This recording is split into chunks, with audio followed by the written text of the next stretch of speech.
Supplement Saturday. It has been great. It has helped me help a lot of people demystify subs. I have covered all the basics. I've covered the gimmicks. We've talked about going all natural. It's a good thing, not using supplements if you want to go that route. The series has been going on for a lot of episodes, and I appreciate everybody that requested supplements, everybody that helped me decide what supplements that I'm going to review. And what I'm going to do now is close the series of Supplement Saturday. That said, I won't be kicking out one every Saturday because I want to make room for some new upcoming projects. If you've been a follower of mine for a while, you can see that my brand is sort of taking a different, I'd call it evolving direction, meaning I'm going to be covering a lot more lifestyle. I'll be talking about things that are way more important than supplements. However, I'm very happy to have made this show because now when people message me or ask me about subs, I can refer them to one of the episodes. And hopefully this series helped you, as it did me, clarify a lot of the things that were out there on supplements. I'm sure in the future I'll review certain supplements and I'll add them to the series, but I'm not going to be dropping one every Saturday. So I want to go out with a little bit of a bang, and I want to tell you my worst experience, an embarrassing experience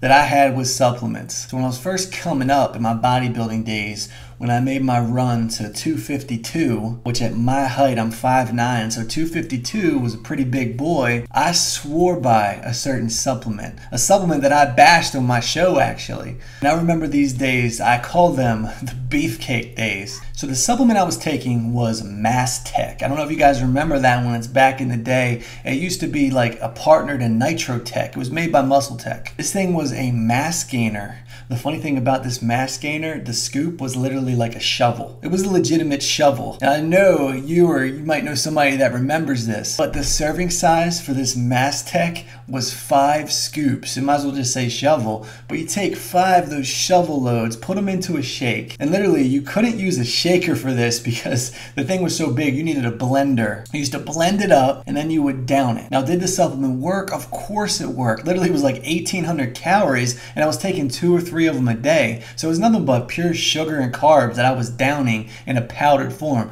I could have been eating pizza and getting the same results. It would have been tastier, so I should have done that. However, the embarrassing part, that summer when I was down in these big Mastech shakes, you would have never seen someone with that much muscle and that big of a beer gut. My stomach was out to here. I even had a 6-pack. I'm really gonna dig and try to find a picture for you guys, but I had a 6-pack and my stomach was out to here. I was big. My arms were over 21 inches. I was huge, but I was so doughy and my cheeks were big. I looked like a hamster storing food for the winter. It was crazy. But I'm gonna date myself a little bit here. I'm gonna explain something to you about that era. This was not the time of aesthetics and being shredded. Instagram didn't exist, dude. The photo that I showed you a second ago, I took on like a little white chocolate Nokia, if any of you guys remember those. But that was the era of being big. That's what you did. Now it's like get shredded, and I think it's a much better era for bodybuilding. Get shredded is much better, but there was no men's physique in these times. It was all about throwing down and throwing weight up in the air. How much can you rep? That's what it was about. It was a lot more hardcore. So the funny thing about that was I was like a gym hero. I can remember I rolled in and I was like the big guy at my gym. I used to steady rep 4 or 5 on a bench like it was nothing. Deadlift 600 for reps. My squat was always very weak, but I would still squat over 4 plates for reps. And it was a really fun time because this was right after college. Anyway, one of my friends, one of my best buds, was heading down to the beach with me. He told me this like 2 months in advance. So he's like,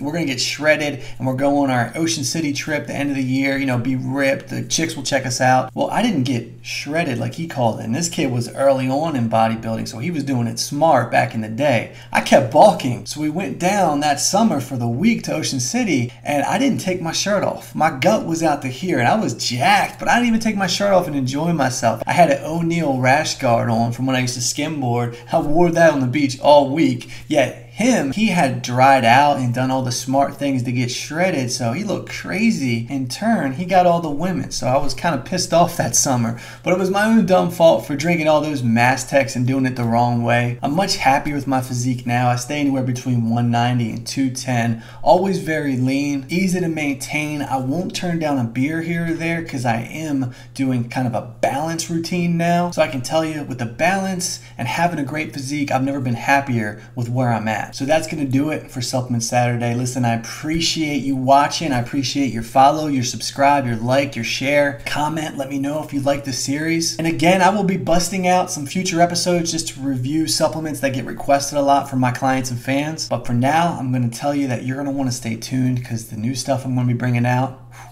gonna be great. Now, if I don't talk to you on Snapchat, Instagram, Facebook, or any other social medias that might emerge, I will see you in the next video.